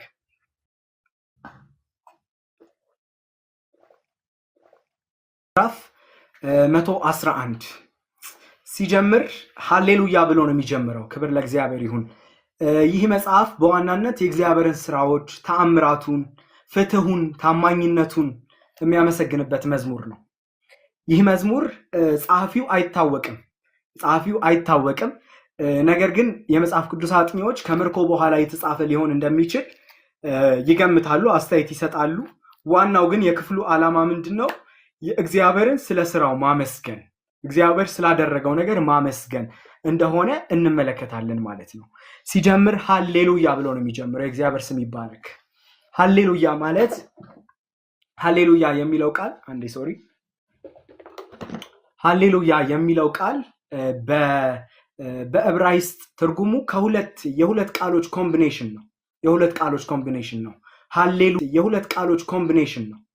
ቃሎች ኮምቢኔሽን ነው። ሃሌሉያ የሚለው የዕብራይስጥ ቃል ነው ብለናል። ይህ የዕብራይስጥ ቃል ደግሞ ከሁለት ጥንድ ቃሎች የመጣ እንደሆነ ማየት ይቻላል። ሃሌሉ እና ያህ ወይም ደግሞ ያህዌ ከሚለው የመጣ ነው የዕብራይስጥ ፊደል። አመስግኑ የሚል ትርጉም አለው ሃሌሉ የሚለው። ያህ ደግሞ ያህዌን ነው። ስለዚህ ያህዌን አመስግኑት ወይም ደግሞ ፕሬዝ ዘ ሎርድ የሚል አይነት ሚኒንግ አለው ማለት ነው። ክብር ለኢየሱስ ይሁን። ሃሌሉያ ብሎ ሲጀምር ከዚህ በኋላ እግዚአብሔርን እየባረክን ነው ማለት ነው። ይህንን መረዳት በውስጣችን እንዲኖር ነው። ምናልባት እንደዚህ አይነት የተለመደ ቃል መስሎ በጴንጤ ካልቸር ውስጥ የተለመደ ቃል መስሎን ምንል ሰዎች ካለን ሃሌሉያ እያልን ከሆነ እግዚአብሔርን እየባረክን ፕሬዝ ዘ ሎርድ እያልን እግዚአብሔርን እያመሰገንን ነው ማለት ነው። ክብር ለጌታ ለኢየሱስ ይሁን። እንደ ሁልጊዜውም ይሄ መጽሐፍ እግዚአብሔርን እያመሰገነ ነው የሚጀምረው። የእግዚአብሔር ስም ይባረክ። ቁጥር 1 ላይ እንግዲህ በቅኖች ሸንጎ በጉባኤ መካከል ለእግዚአብሔር በፍጹም ልቤ ምስጋናን አቀርባለሁ ይላል። ክብር ለጌታ ለኢየሱስ ይሁን። በፍጹም ልቤ ይላል። እግዚአብሔርን በተከፋፈለ ልብ በተገቢው መንገድ ልናመልከው እንደማንችል ከዚህ እንመለከታለን። በተከፈለ ልብ አይደለም እግዚአብሔር የሚመሰገነው። ምስጋና በሙሉ ልብ ነው ሆኖ ለእግዚአብሔር መቅረብ ያለበት። ምክንያቱም እግዚአብሔር ለምስጋና ያለው ትኩረት ቀላል ስላልሆነ ማለት ነው። እግዚአብሔር ለምስጋና ሲሪየስ የሆነ ትኩረት ነው የሚሰጠው። ለእግዚአብሔር ያለንን ቫልዩ የምናሳየው በምስጋና ውስጥ ስለሆነ ማለት ነው። ሰው እግዚአብሔርን ሲያመሰግን እያመሰገነ ብቻ ሳይሆን ለእግዚአብሔር ያለውንም ቫልዩ እያሳየ ነው ማለት ነው። ለእግዚአብሔር ያለውን ትኩረት እያሳየ ነው ማለት ነው። ብዙዎቻችን ምስጋናችንን በዚህ መንገድ ቼክ ልናደርገው ይገባል። ለእግዚአብሔር የምናቀርበው ምስጋና ይሄ እንደ ነገሩ አድርገን አይደለም ማቅረብ ያለብን ማለት ነው። ክብር ለእግዚአብሔር ይሁን። ለእግዚአብሔር ያለንን ቫልዩ የምናሳየው ለእግዚአብሔር በምናቀርበው ምስጋና ነው ማለት ነው። ይሄ ትምህርታችን ሊሆን ይገባል።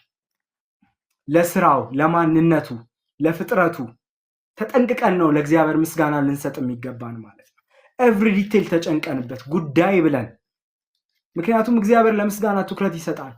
እኔ በጣም የሚገርመኝ እግዚአብሔር ለምንድን ነው ለምስጋና እንደዚህ ትኩረት የሚሰጠው የሚለውን ስናስብ በጣም እየገረመኝ ነበረ። እግዚአብሔርን እንድናመሰግነው ስለፈቀደልን ራሱ ልናመሰግነው ይገባል። አይገርማችሁ? እንድናመሰግነው ስለፈቀደልን ብቻ ራሱ ልናመሰግነው ይገባል እግዚአብሔርን። ለምን ካላችሁ እግዚአብሔር ይሄ ሰው አይደለም። የፍጥረት ዓለም ከመፈጠሩ በፊት ይሄ ፍጥረት ከሚባለው ከመኖሩ በፊት ምስጋና ሞልቶ የተረፈው ምስጋና የጠገበ ነው። እግዚአብሔር የሚመሰገነው እንደኛ እንደምናመሰግነው አይነት አይደለም። ይሄ በጣም ትንሽ ነው፣ ግን እግዚአብሔር ቫልዩ ይሰጠዋል። ፈቅዶልን ነው ሁላ የምናመሰግነው። አይገርማችሁ? እግዚአብሔር ምስጋናችንን ሊቀበል ስለወደደ ነው የምናመሰግነው። በጣም ሲሪየስ መሆን አለብን ምስጋና ላይ። ምክንያቱም እግዚአብሔር ይሄ ጠግቦ የተረፈው ስለሆነ ስለጎደለበት አይደለም የምንሰጠው ማለት ነው። እንዲሞላለት አይደለም የምንሰጠው ማለት ነው። ስለዚህ እኛ እግዚአብሔር ላደረገልን ነገር ለስራው ምላሽ ስለሌለን ልንሰጠው የምንችለው ሌላ አይነት ካሳ ስለማይኖረን እግዚአብሔር እንድናመሰግነው ፈቀደልን። ኦኬ ቴንኪዩ እንድትሉኝ ፈቅጄላችኋለሁ አለ። ክብር ለኢየሱስ ይሁን። እግዚአብሔር እንድናመሰግነው ፈቀደልን። አይገርም? ተፈቅዶልን ነው የምናመሰግነው። በጣም እድል አግኝተን ነው። ይሄ እድል ነው ለኛ። እግዚአብሔርን ቴንኪዩ ስንለው እግዚአብሔር እሺ ብሎ ሊቀበለን ወዷል። የቱ እግዚአብሔር? ኪሩቤል፣ ሱራፌል፣ እኚህ መላእክት፣ እልፍ አእላፍ ሰራዊት 24ቱ ሽማግሌዎች አክሊላቸውን በፊቱ የሚያኖሩለት ይገባሃል የሚሉት እግዚአብሔር ይሄ ፊታቸውን ሸፍነው በሁለቱ ክንፋቸው እየበረሩ በሁለቱ ክንፋቸው ፊታቸውን ሸፍነው ቅዱስ ቅዱስ እያሉ እርስ በርሳቸው የሚነጋገሩለት እግዚአብሔር እሺ ብሎ ምስጋናችን ሊቀበል ስለወደደ ልናመሰግነው ይገባል። ክብር ለእግዚአብሔር ይሁን። ምስጋና ይሄ የጸሎት ማስጀመር አይደለም። ምስጋና ይሄ እንደ ነገሩ የሚቀርብ አይደለም። በጣም ሲሪየስ ነው።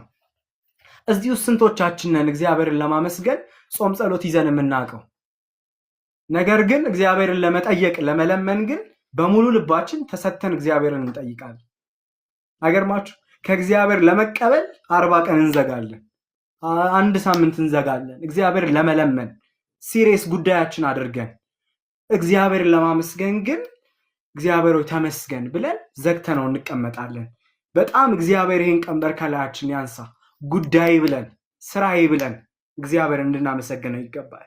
ምክንያቱም ካልን እግዚአብሔር ምስጋናችን ሊቀበል ስለፈቀደልን ተፈቅዶልን ነው የምናመሰግነው። ተፈቅዶልኝ ነው ማመሰግነው እያልን ከዚህ በኋላ እግዚአብሔር እናመሰግናለን ማለት ነው። እግዚአብሔር ስለፈቀደልን ሃሌሉያ። ይሄ እንትን ነው፣ ፕሪቪሌጅ ነው ያገኘነው። በጣም እድል ነው፣ ትልቅ እድል ነው። ክብር ለእግዚአብሔር ይሁን። እግዚአብሔር እንዳመሰግነው እኮ የተፈቀደልኝ ሰው ነኝ። ሃሌሉያ፣ ክብር ለእግዚአብሔር ይሁን። እግዚአብሔር የኔን ምስጋና ትኩረት ሰጥቶ የሚመለከተው ምስጋና ነው ማለት ነው። ስሰጠው አሳንሼ አይደለም፣ የተረፈው ስለሆነ ማን ይሄ ስለጎደለው አይደለም። በጣም ሲሪየስ ልንሆን ይገባናል። ክብር ለእግዚአብሔር ይሁን። ከዛ ቁጥር 1 ላይ ሁለት ሐሳቦችን አንስቼ ወደ ሌላ አልፋለሁ፣ ታይሙ እየሄደ ስለሆነ። ቀጥሎ ምን ይላል መሰላችሁ? እዛው ቁጥር ላይ በቅኖች ሸንጎ በጉባኤ መካከል ይላል። ክብር ለእግዚአብሔር ይሁን።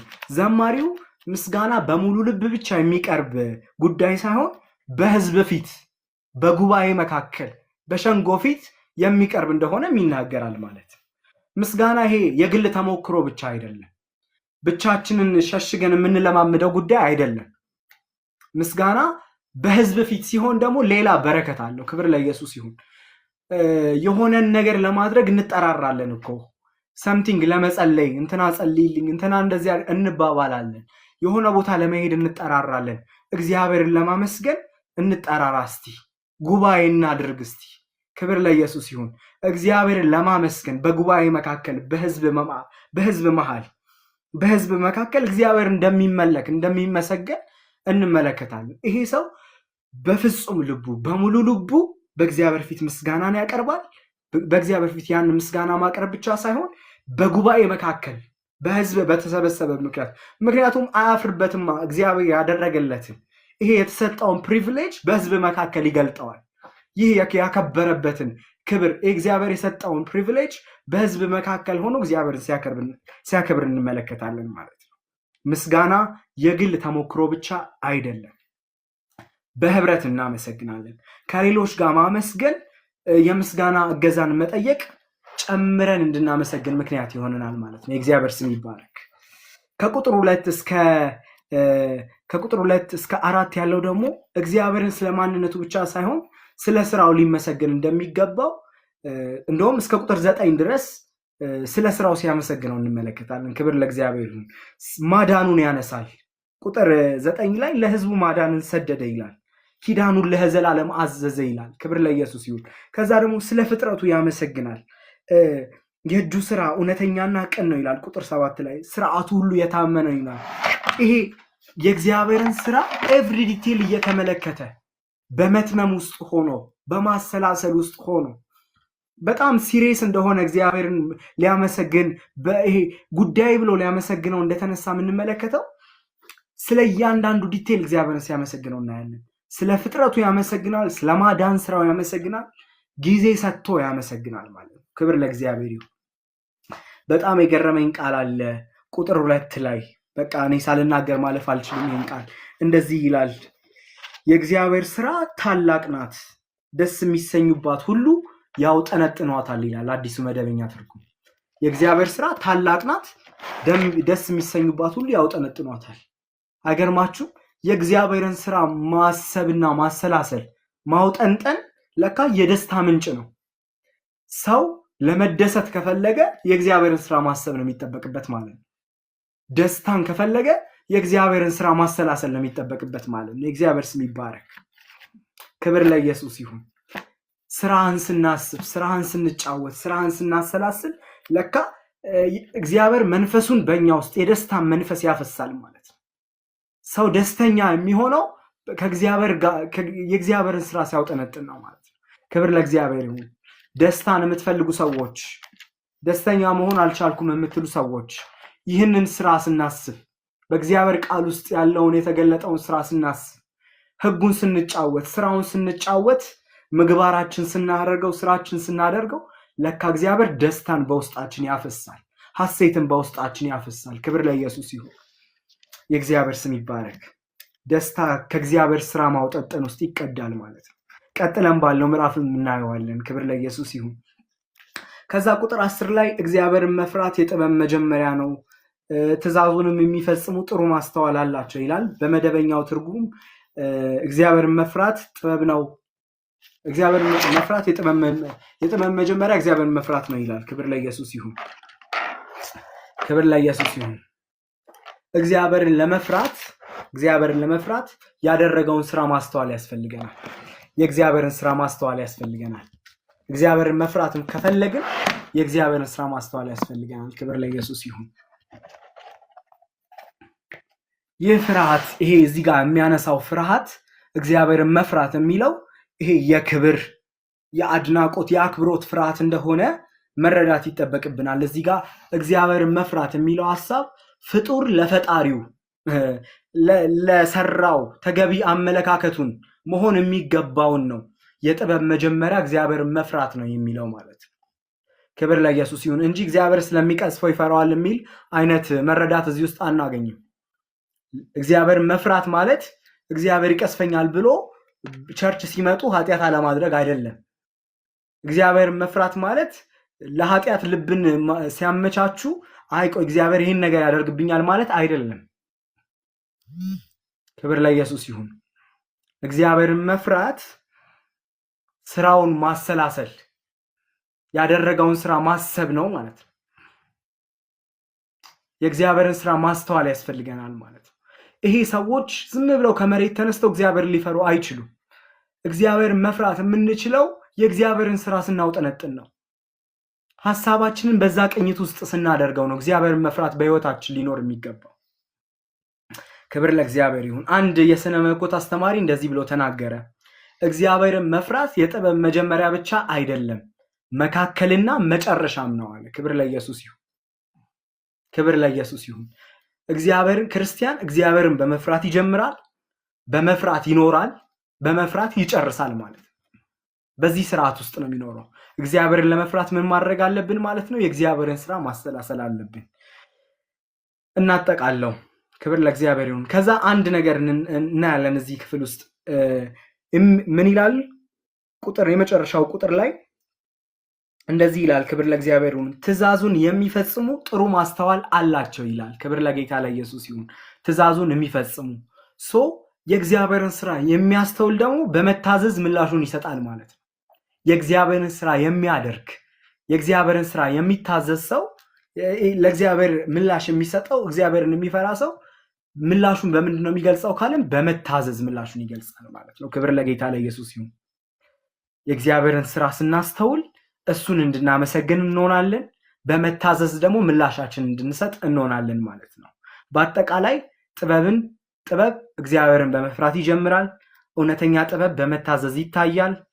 የተገኘ ጥበብ ደግሞ ወደ ዘላለም ምስጋና ይመራናል ማለት ነው። ክብር ለኢየሱስ ይሁን። መዝሙረ ዳዊት ምዕራፍ 112 የመጨረሻውን ምዕራፍ እንመለከታለን። ይህ ሁለቱ መዝሙረ ዳዊት ምዕራፍ 111 እና መዝሙረ ዳዊት ምዕራፍ 112 አክሮስቲክ የሚባል አይነት አጻጻፍ ነው ያላቸው። ምን ማለት ነው? በአይሁድ ፊደል፣ አሁን ለምሳሌ በእኛ ሀገር ከሀ እስከ ፐ ነው የምንለውና እነሱ በእያንዳንዱ ፊደሎች ኦርደር የተጻፉ መጽሐፍ ናቸውና ተያያዥነት አላቸው ማለት ነው። ከላይ እግዚአብሔርን ስለመፍራት አንስቷል። ይሄ መጽሐፍ ደግሞ ሲጀምር ምን ብሎ ይጀምራል? ይሄ የጻድቅ ሰው ባህሪ ብሎ ይጀምራል ክፍሉ ማለት ነው። እግዚአብሔርን የሚፈራ ሰው እንዴት እንደሚሆን ምን አይነት ላይፍ ስታይል እንዳለው ሲገልጽ እንመለከታለን። መዝሙረ ዳዊት ምዕራፍ 112 ማለት ነው። ክብር ለጌታ ለኢየሱስ ይሁን። ቁጥር 1 ላይ እንደዚህ የሚል ቃል አለ። ክብር ለእግዚአብሔር ይሁን።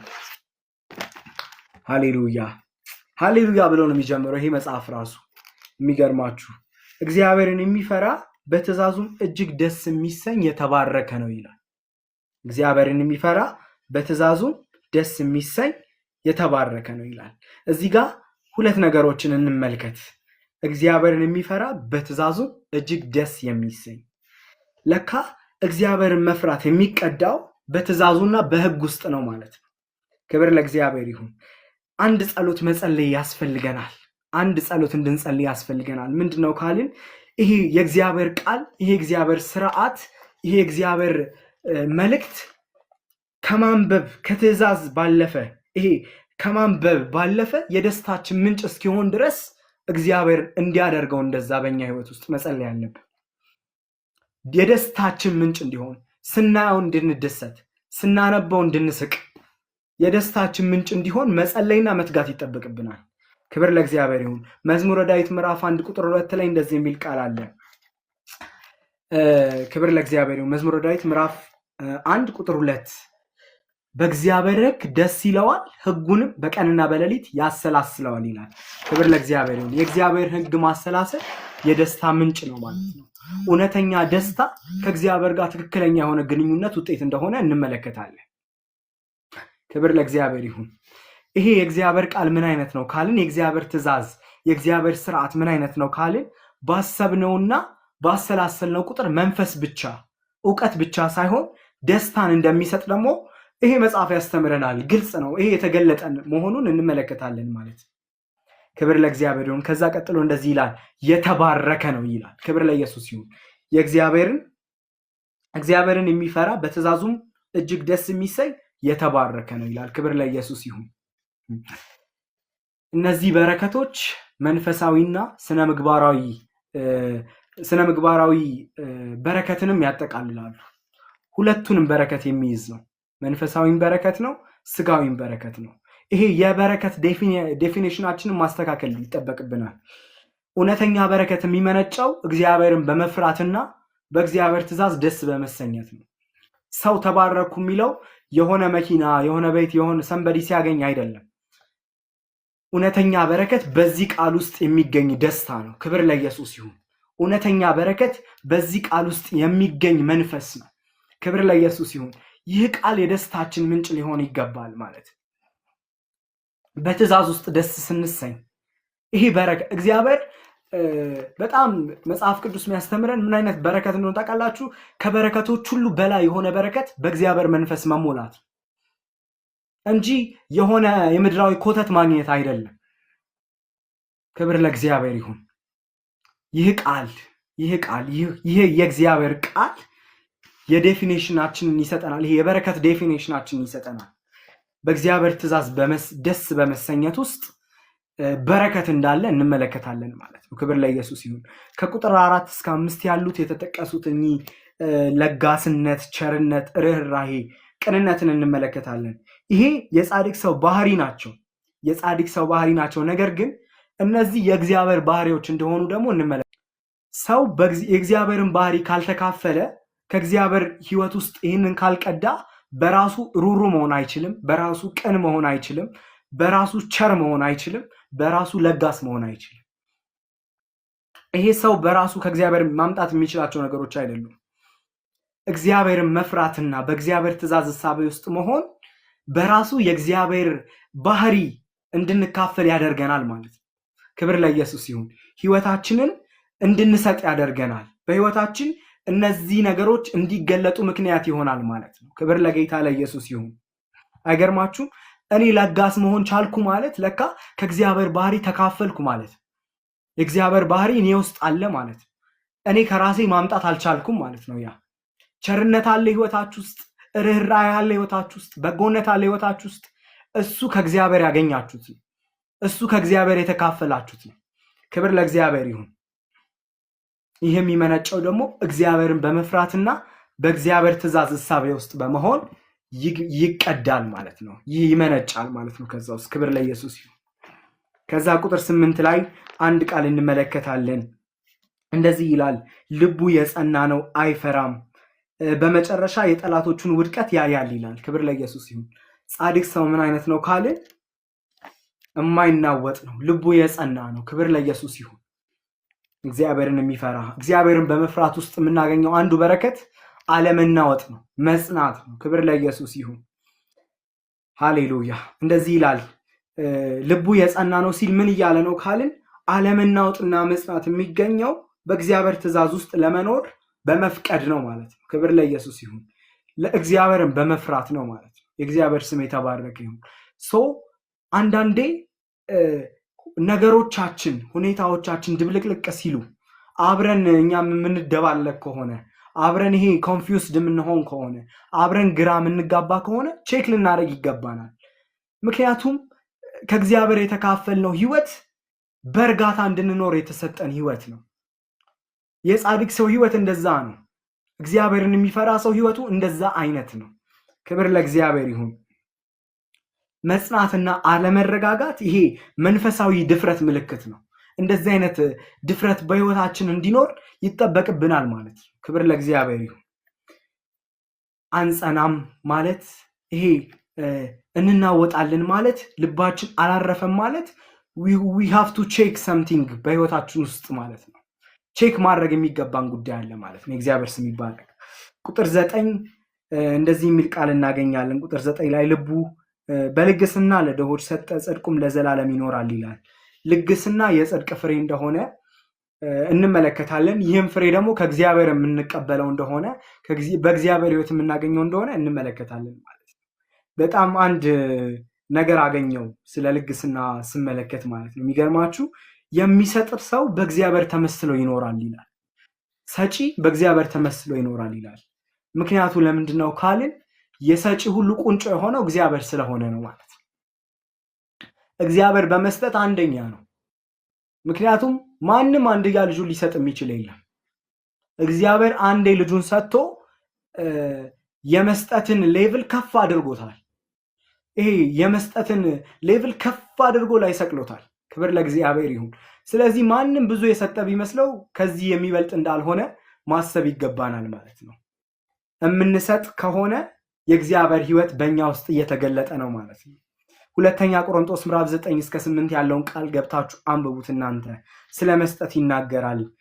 መስጠት የእግዚአብሔር መርህ መሆኑን መመልከት ይገባናል። መስጠት የእግዚአብሔር መርህ ነው። በልግስና ይስጥ ይላል። የሚሰጥ በልግስና ይስጥ ይላል። አንዳንዴ የምንሰጣቸው መስጠቶች አሉ። ይሄ ተገደን በሐዘን በቃ ማድረግ አለብኝ በሚል ወይም ደግሞ በጣም ብዙዎቻችን ውስጥ ልናገኘው የምንችለው ምንድነው ታውቃላችሁ? እንዲህ ሳደርግ እንደዚህ ይሆንልኛል በሚል አይነት ልብ መስጠት። እሱ ልክ አይደለም። እሱ የጌታ አይነት አይደለም። በምን አይነት ልብ ነው መስጠት ያለብን? በደስታ የሆነውን መስጠት ነው እግዚአብሔር የሚወደው መስጠት። ደስ እያለው የሚሰጥ ሰው ነው እግዚአብሔር የሚወደው። እንደዛ አይነቱን መስጠት ነው ማለት ነው። ክብር ለእግዚአብሔር ይሁን። ከዛ ቁጥር 10 ላይ የጻድቅ መጨረሻ በረከት እንደሆነ የክፎችና የኃጢአተኞች ፍጻሜ ደግሞ ጥፋት እንደሆነ ነግሮን ክፍሉ ይደመደማል ማለት ነው። ታዲያ ከዚህ ክፍል ምን እንማርካለን? እግዚአብሔርን መፍራት የተባረከ ህይወትን ያስገኝልናል። የተባረከ ህይወት መገለጫው ደግሞ በምህረትና በልግስና በመስጠት ይገለጣል። የእግዚአብሔርን ህይወት የተካፈለ ሰው ክብር ለኢየሱስ ይሁን። ይህንን የሚገልጥበት መንገድ ምህረትና ልግስና እንዲሁም መስጠት እንደሆነ ከዚህ ክፍል እንማራለን። እዛ በመከራ ጊዜ ጻድቅ የተረጋጋ እንደሚሆን፣ በችግር ጊዜ የማይናወጥ እንደሚሆን፣ የጸና እንደሚሆን እንመለከታለን። የጻድቅ ህይወት መኖርና መቀጠል የዘላለም ህይወትን እንደሚያስገኝ፣ በጽድቅ ህይወት መኖር፣ በጽድቅ ህይወት መቀጠል የዘላለም ህይወትን እንደሚያስገኝ ከዚህ ክፍል እንማራለን ማለት ነው። ጌታ ኢየሱስ ስሙ ይባረክ። ክብር ለእግዚአብሔር ይሁን።